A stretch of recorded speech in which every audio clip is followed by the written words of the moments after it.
γευστικοί πειρασμοί των ημερών είναι πολλοί. Οι αντιστάσεις μειώνονται όσο και αν προσπαθούμε. Κάτι τέτοιο πάθαμε και εμείς δοκιμάζοντας το Christmas pudding που ετοίμασε για μας η κυρία Μέρη Φιλίππου. Πάρτε λοιπόν χαρτί και μολύβι και σημειώστε την παραδοσιακή συνταγή της γιαγιάς της που έφερε από την Αμερική. Hello everyone, I'm Mary and I'm welcoming you into my kitchen here. Today I'm going to share with you a very old family recipe. A recipe that my father remembers as a child that his grandmother used to make. And it's called Christmas pudding. First we take the eggs and we put them in a mixing bowl. And we take a whisk and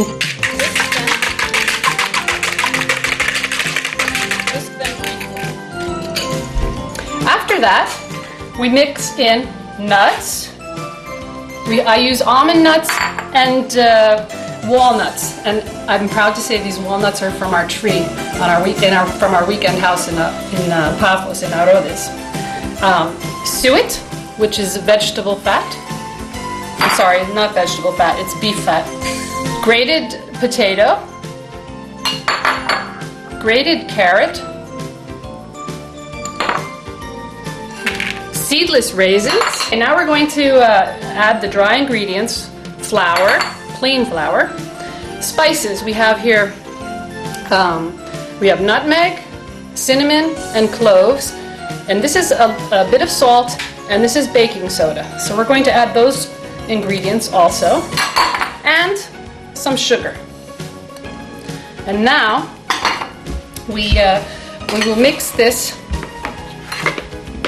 And as the tradition goes at this point, Grandma or Mom will call the family members into the kitchen for everybody to give the mix a stir and make a wish as they do so.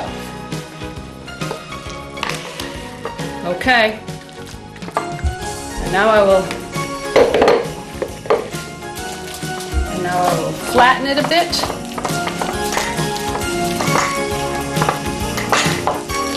Okay, that's ready to go. Now here comes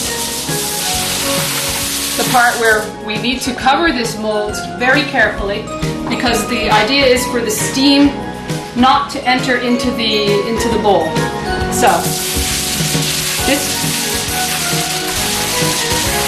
Okay. So we put the greased and sugared aluminum piece over the Pyrex mix first. Very carefully securing the aluminum. Then we take the other piece of aluminum and we cross over the other direction in order to make a complete seal. And now to secure this seal, we take two elastic bands is what I use. We take elastic and place it over the Pyrex mold. You can also do this with string if you would like. Okay, so now that our mold is very secure, I'm going to put it on my rack like this. I'm going to remove the lid from my pan, and I'm just demonstrating how you will lift it from the pot, from the kettle. And now that I've put the mix in the Pyrex mold, it's ready to be steamed for the next 3 hours in this large kettle on my stove. And I will lift it into the kettle using this contraption that I've made with my rack. And I will cover it, and I will turn on the heat, and I will let it simmer. The water in the kettle will simmer for the next 3 hours. And in the end, it'll become a delicious Christmas pudding. I'm happy to say now that our pudding is done. It has been steaming for 3 hours. And I will remove it from the kettle, turn off the heat. I will lift it out using the strings attached to the rack. I'm going to leave it here now for 5 minutes to let it set. While I'm letting this set for 5 minutes, I'm going to remove the pan from the stove, and I'm going to begin making the vanilla sauce that goes on the top.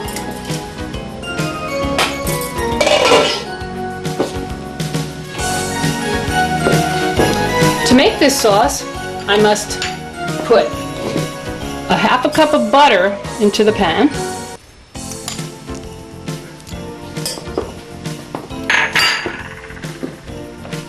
A cup of sugar. And 1 cup of fresh cream. Now this cup is very special. This is a cup that my grandmother used to measure her ingredients in her Christmas pudding. And I will let that heat.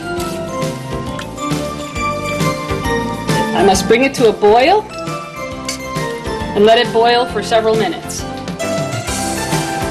Now I have brought the sauce to a boil, but I have to add the most important ingredient, the vanilla sugar. I add the sugar and I give it a stir, and our sauce is ready. I'm going to remove it from the heat. Take the sauce that I have made. I'm going to drizzle it over the top.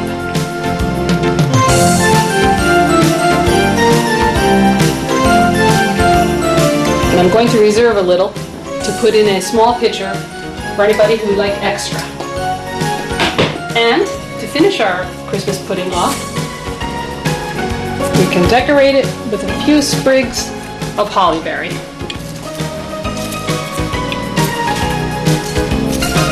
Let's put one on the top. And there we have it. A Christmas pudding, a tradition from my house.